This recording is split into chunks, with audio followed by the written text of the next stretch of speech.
lengua y qué es dialecto? ¿Cómo podemos definir un dialecto? ¿Cómo podemos saber si una forma lingüística, una forma de hablar, es un dialecto o es una lengua? Pues esta diferenciación no es trivial en la lingüística y han sido muchos los autores que han dedicado sus páginas a esta distinción. Ya en sus orígenes, la palabra dialecto pues, significa en griego modo de conversar. En latín significaba pues, discusión, conversación. Así pues, lo que vemos es ya en la propia etimología el carácter variacional, la variación de algo, de una especie de ente de lengua, modo de conversar. Cuando conversamos pues parece que hablamos de otra manera. Así que tiene un carácter de variación. ¿De variación de qué? Pero ¿cuál es la variación y cuál es la que no es la variación? Bien, el problema, la dificultad reside en que para determinar si una forma es un dialecto o una lengua, pues va a depender siempre del criterio lingüístico que escojamos. Lo importante es que ese criterio nos sirva de una manera universal, es decir, que se pueda aplicar a todas las formas que encontremos. Bueno, pues esos criterios los podríamos enumerar, podríamos clasificar o definir más bien el dialecto desde un punto de vista cronológico, ¿no? Los criterios. El criterio cronológico, temporal, es decir que podemos hacer una clasificación histórico-genética, ¿no? Pues aquí tenemos autores como Kosellew y Günther Hens con sus dialecto primario, secundario, terciario, dialectos de reconquista, dialectos hermanos y dialectos de reconquista. Pero también podríamos tener una clasificación puramente gramatical, puramente filológica. Bien, pues tenemos por ejemplo a Rona con su división dialectal del español de América. Podemos tener en cuanto a un criterio gramatical. Bueno, hay un criterio que es el de la distancia, el de la similitud, un criterio de similitud gramatical, sintáctica, fonética o léxica. Si vemos el plano de la lengua, puede haber una similitud léxica entre lenguas, puede haber una similitud en la pronunciación, es decir, una similitud fonética, puede haber una similitud sintáctica.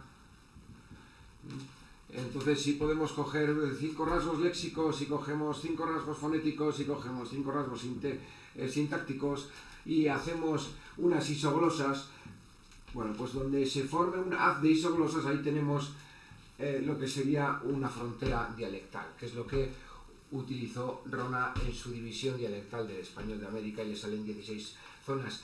Pero como vemos, estos son criterios que permiten definir lo que es un dialecto o clasificarlo o determinar un dialecto, pero dependiendo de qué criterio coja, vamos a llegar a un resultado o a otro. Lo importante también es la universalidad de los criterios, es decir, que dos lenguas sean similares basta como criterio para que una sea dialecto de la otra. Bueno, pues evidentemente no, porque tenemos por ejemplo el gallego y el portugués, que son lenguas muy parecidas, incluso hay menos distancia entre el gallego y el portugués que entre el gallego y el castellano, y sin embargo son lenguas distintas, hablamos de ellos como lenguas distintas. Y aquí introducimos también un poco lo que vamos a ver más tarde, la conciencia lingüística del hablante. Bueno, introduzco por tanto el siguiente criterio, que podría ser un criterio sociolingüístico. o sociológico. Sociolingüístico. Si tenemos un criterio de temporal, un criterio gramatical que se basa en la similitud, léxica, fonética, sintáctica, un criterio sociolingüístico. Bueno, pues tenemos, por ejemplo, aquí tenemos a Montes Giraldo, de América, y tenemos aquí a Cloos y a Harman.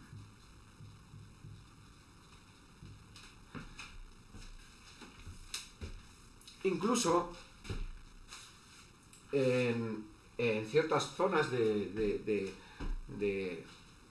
Hispanoamérica se ha considerado dialecto a toda aquella forma lingüística que estaba subordinada a otra políticamente. Es un criterio de subordinación política.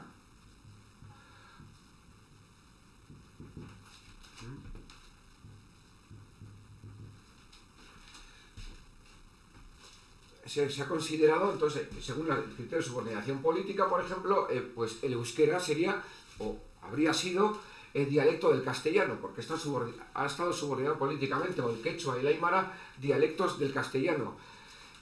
Bueno, depende del criterio que yo escoja, efectivamente van a salir unos resultados u otros. Muchas veces estos criterios se basan en tradiciones. Son tradiciones lingüísticas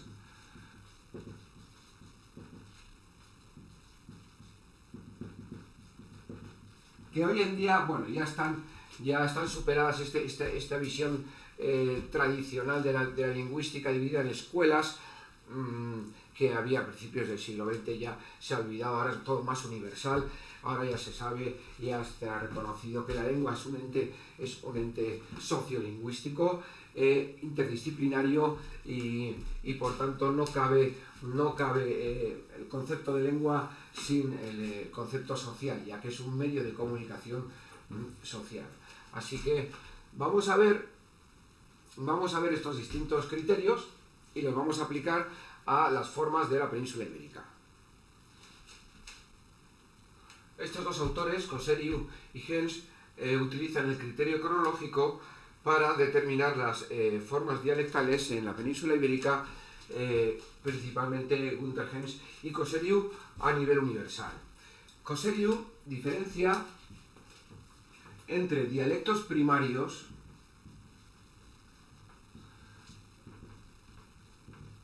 dialectos secundarios y dialectos terciarios de una lengua. Bien, es un criterio histórico-genético.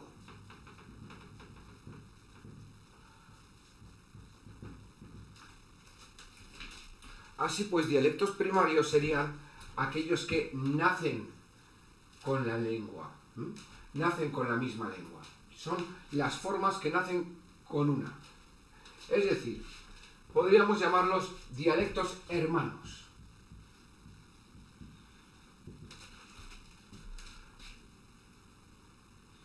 Dialectos primarios del castellano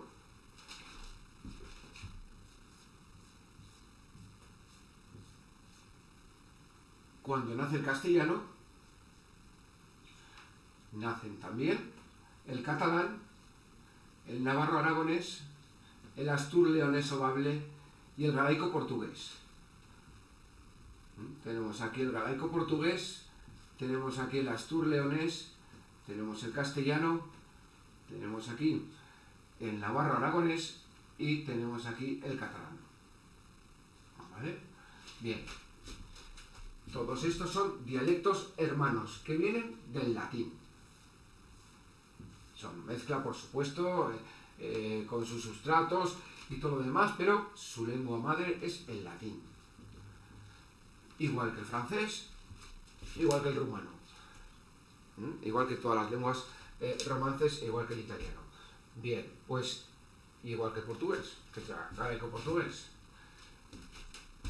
Bueno, pues estos serían dialectos primarios de una lengua. Entonces, según este criterio, dialectos primarios del galaico-portugués son el castellano, el astur-leonés, el navarro-aragonés y el catalán.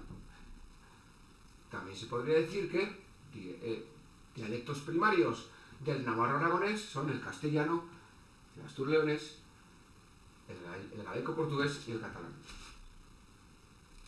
Dialectos secundarios. Pues esto se podría decir son los hijos de una lengua.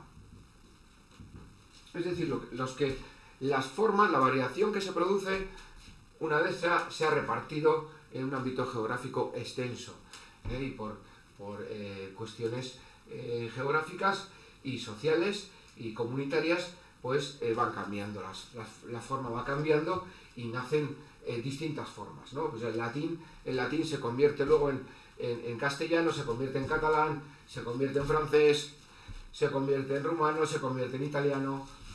Entonces, estos son los hijos. Así pues, dialectos secundarios del latín son el castellano, el francés, el catalán. Dialectos, aquí entonces tenemos que ver que hermano-hijo, es decir, castellano, dialecto secundario del latín. Todos los dialectos primarios del castellano son dialectos secundarios del latín. A su vez, el castellano tiene dialectos secundarios.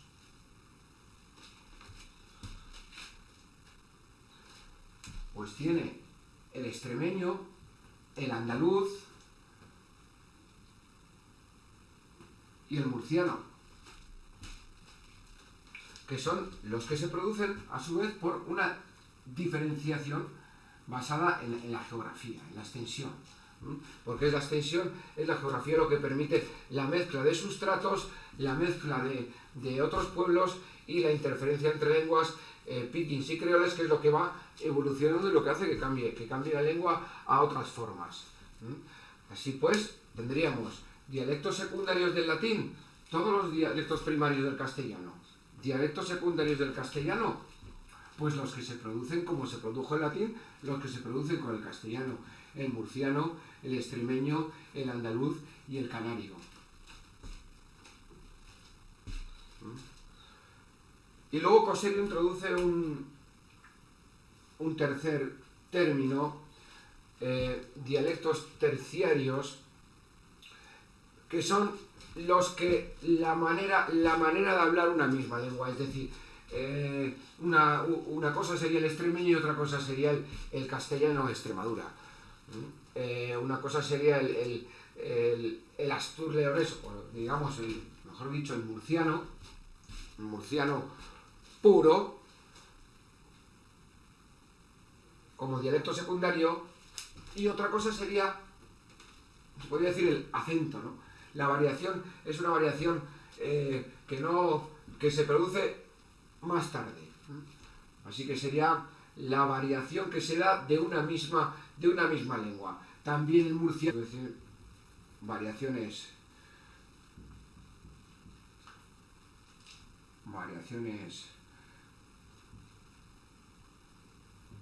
fonéticas, ¿no? Variaciones de acento.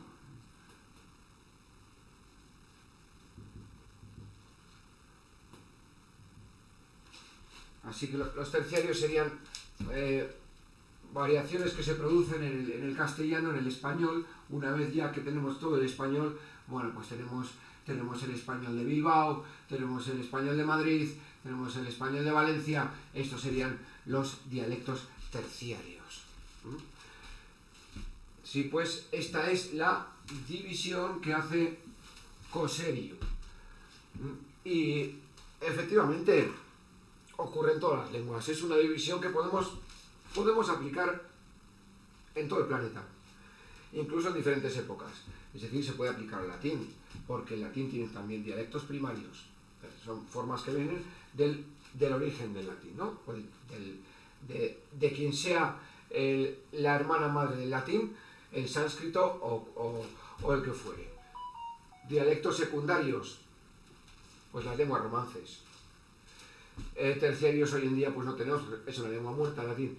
Pero lo mismo podemos hacer con el castellano y el francés. Así que el francés, perdón, tiene también dialectos primarios en su origen, es decir, que el primario, el concepto de primario va al origen de la lengua. Se sitúa en un plano diacrónico.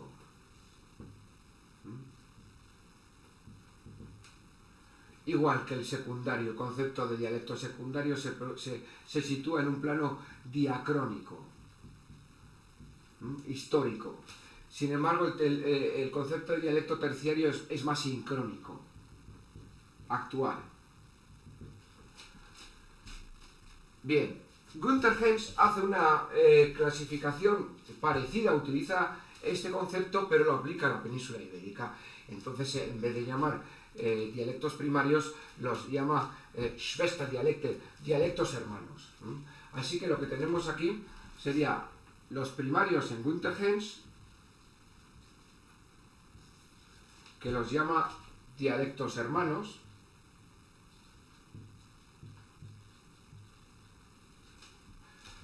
los dialectos secundarios, que hemos dicho que se producen cuando se expande una lengua en una región extensa y topa con sustratos, entonces cambia esa forma. Esto es lo que llama Günther Helms, en el caso de la península ibérica, reconquista dialecte, dialectos de reconquista.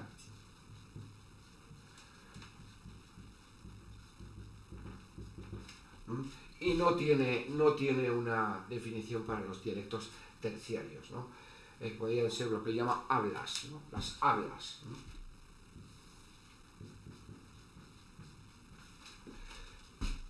De hecho, Günther Helms hizo uno de los mejores trabajos y pocos que hay sobre el aragonés. Bien, entonces esto sería un criterio cronológico para distinguir entre dialecto y lengua, aún así, pero nos permite esto, por ejemplo, discutir el estatus del valenciano frente al catalán o del gallego frente al castellano. Bueno, pues no es muy útil para formas lingüísticas actuales que se están desarrollando. Entonces, vamos a ir ahora a un criterio sociolingüístico que propone Montes Giraldo.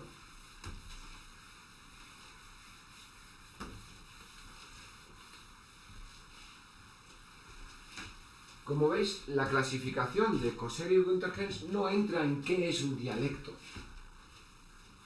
Es una mera clasificación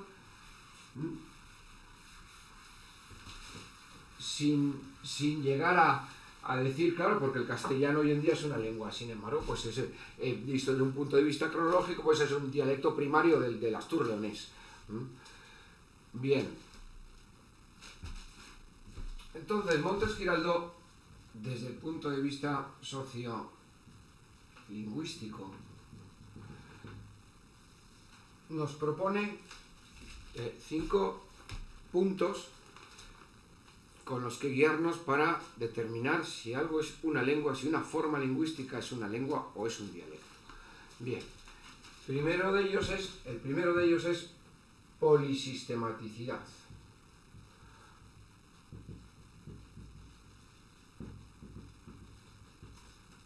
¿Qué significa esto?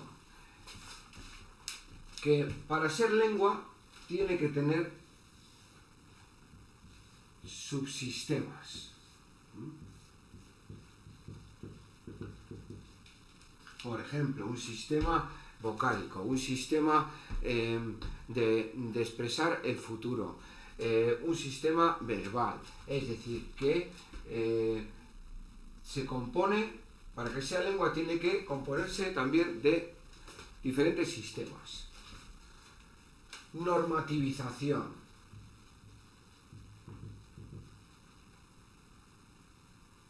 Normativización, que existe una norma.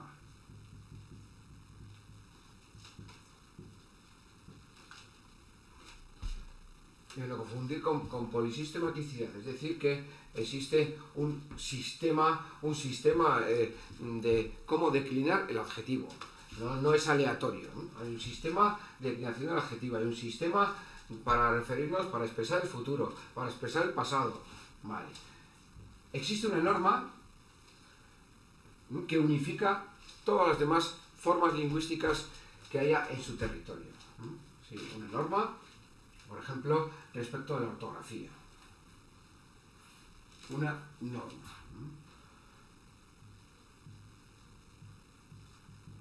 Ortografía, pronunciación. Para que sea una lengua, debe existir un dialecto literario, un lenguaje literario. Bueno, es decir, una tradición literaria.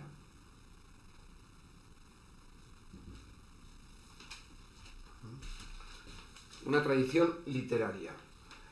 Una literatura. Es decir, que una lengua debe ser polisistemática, componerse de otros subsistemas, tener una norma que unifique todas las demás formas en su territorio, poseer un lenguaje literario, una tradición literaria. Cuarto punto, plenifuncionalidad.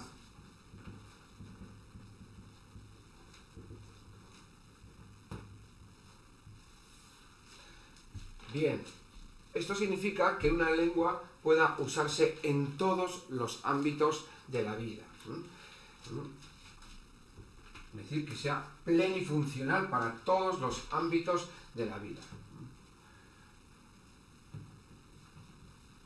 Puede usarse en todos los ámbitos. Ámbitos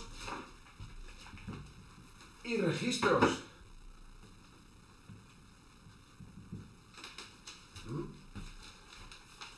Es decir, que tengo que poder utilizar esa lengua de un modo coloquial, de un modo elevado. Tengo que poder utilizarla en un discurso, en un acto comunicativo e informativo y en un acto puramente referencial o expresivo. Vale, entonces, son por ahora 4, de aquí 5 criterios. El quinto criterio que da Montes Giraldo para que sea una lengua es que tiene una autoridad normativa.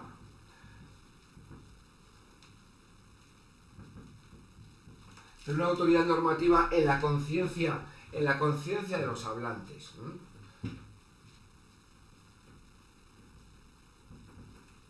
Autoridad normativa. Es decir, que los hablantes consideran que, como no ya que dé una norma explícitamente, sino que la forma en la que se escribe, esa forma, la manera de escribir esa forma, esa es la correcta, es la que hay que seguir. Bien. Aquí podríamos poner un tercer punto, eso es la conciencia lingüística, es decir, lo que opinan los propios hablantes de la forma que hablan, ¿no? Si ellos mismos opinan que es una lengua o no es una lengua. Bueno, esto visto desde un punto de vista sociolingüístico, porque hoy en día ya está claro que es que la lengua es una herramienta comunicativa y por lo tanto tiene gran componente social. O sea, no se entiende la lingüística sin la sociología. Bien. Como vemos, es otra clasificación completamente distinta, porque esta clasificación ofrece unos criterios que permiten determinar de alguna manera si algo es una lengua o no. Es decir, tiene diferentes subsistemas, existe una norma ortográfica en la pronunciación, tiene una tradición literaria, es plenifuncional, se puede usar esa forma, se puede usar en todos los ámbitos, tiene autoridad normativa. Sin embargo, esto no resuelve completamente el problema. ¿Por qué? Bueno, pues porque hay formas lingüísticas que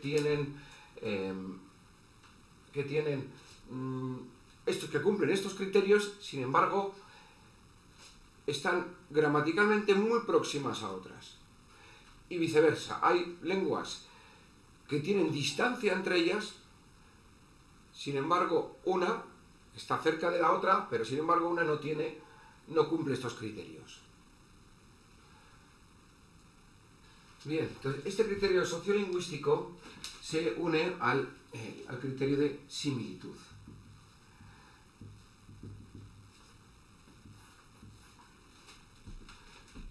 Vale, uniendo estos dos criterios se puede determinar si determinadas formas, más la redundancia, son dialecto una de la otra.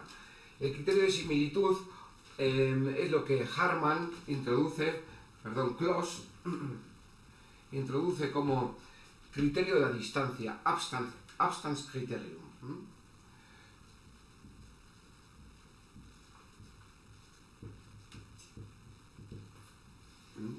Lo que daría el nivel de distancia entre dos gramaticales, es decir, lo cercanas que están dos formas gramaticalmente, fonéticamente. Criterio de la distancia. Y daría a esto, ¿no?, a los criterios de Montes Giraldo, lo que llama él el criterio del desarrollo, Ausbaukriterium.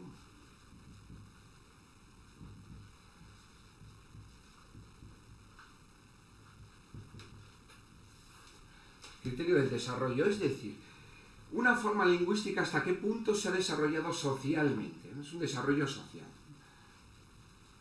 sociolingüístico, el desarrollo sociolingüístico. Tiene educación en esa lengua, es oficial, tiene prensa, medios de comunicación, libros de gramática, tiene libros de pronunciación, tiene literatura. Esto es lo que sería el desarrollo. Entonces es como dos niveles. El problema es que hay formas que tienen mucha distancia, poco desarrollo, y viceversa, mucho desarrollo y poca distancia. Bueno, pues para aquellas lenguas que tienen poca distancia, pero mucho desarrollo, Harman introduce el concepto de Kulturdialekt o dialecto cultural. Repito, se trata de encontrar criterios que luego permitan que el sistema sea aplicable universalmente. Dialecto cultural. O sea, no tiene ningún otro sentido más que la definición de cultura dialect. Es una forma lingüística que tiene muy poca distancia a otra, pero ya se ha desarrollado socialmente. Tenemos ejemplos en la península ibérica, como lo veremos. Dialecto cultural.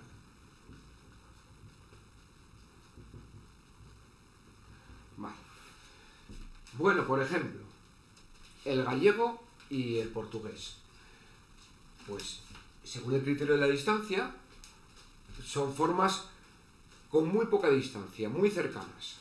Sin embargo, el gallego es una forma lingüística que está desarrollada polisistemáticamente, normativamente, tiene lenguaje literario, es plenifuncional y tiene autoridad normativa.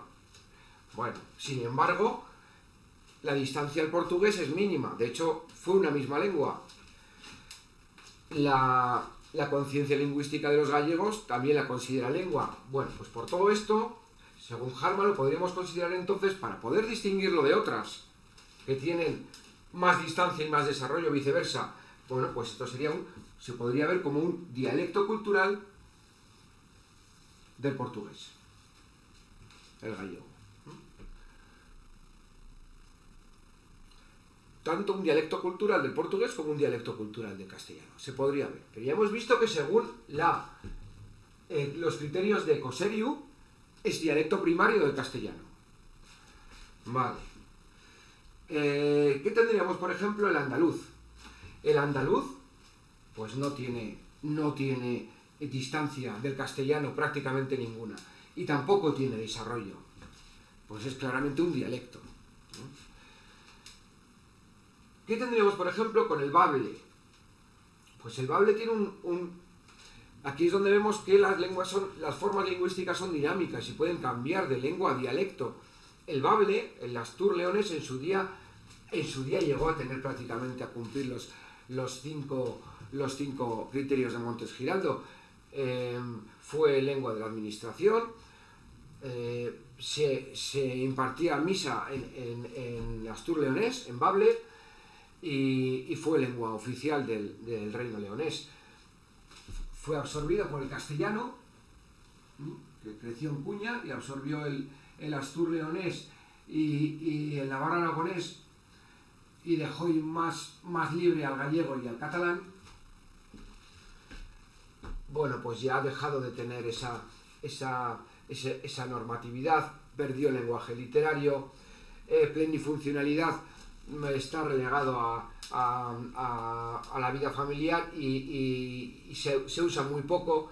En cuanto a autoridad normativa, la conciencia lingüística de los hablantes de bable se rige más bien hacia el castellano, es decir, hoy en día, sincrónicamente, pues el astur-leonés es un dialecto del castellano, según estos criterios. Criterio de la distancia, poca, cada vez menos, tenía más, ahora cada vez tiene menos, y el desarrollo lo ha perdido.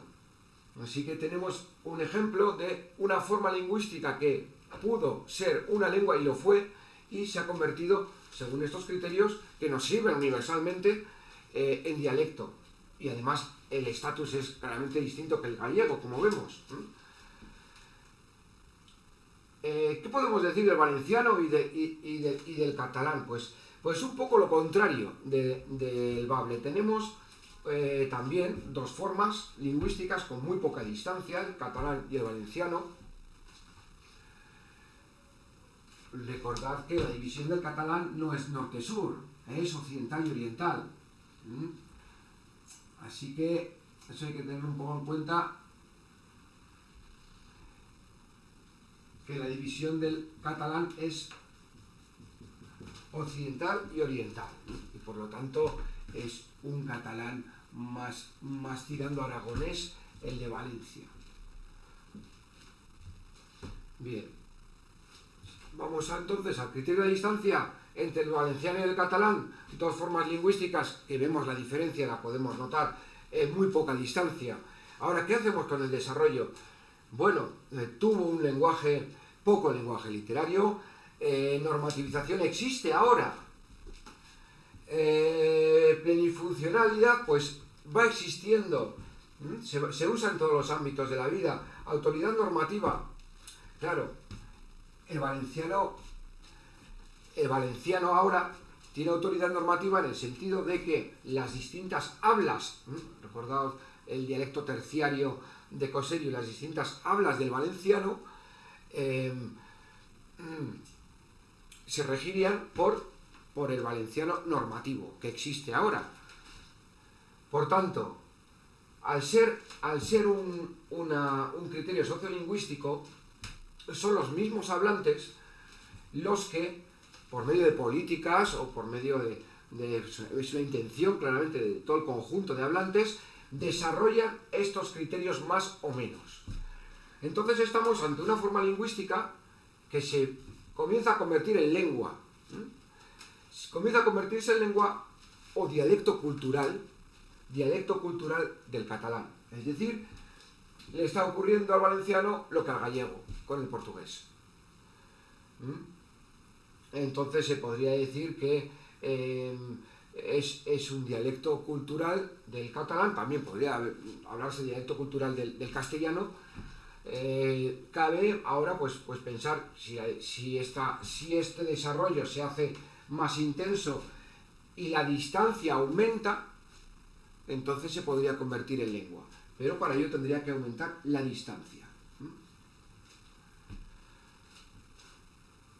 Bien, por tanto, estas formas que Gens llama dialectos de reconquista y Coserio llama los dialectos secundarios de una lengua, que son el extremeño, el murciano, el valenciano, o podría ser el murciano, el andaluz, o podría ser el valenciano del castellano, o del aragonés, o del catalán,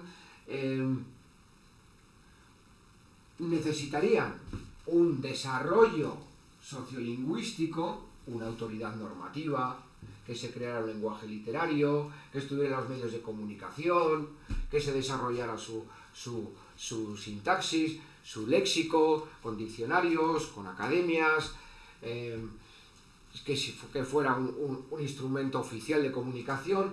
Eso lo que haría es desarrollar, aumentar la parte del desarrollo, y se convertirían en dialectos culturales del castellano, no dialectos a secas, sino dialectos culturales. ¿Por qué? Pues porque tienen cierto desarrollo. Porque lo que tenemos ahora es formas sin desarrollo, porque no lo tiene, el andaluz no tiene este desarrollo, y con muy poca distancia. Por lo tanto, es un dialecto puro y duro del castellano. Es decir, podría convertirse en dialecto cultural siempre que se desarrollaran estos criterios de Montes Giraldo.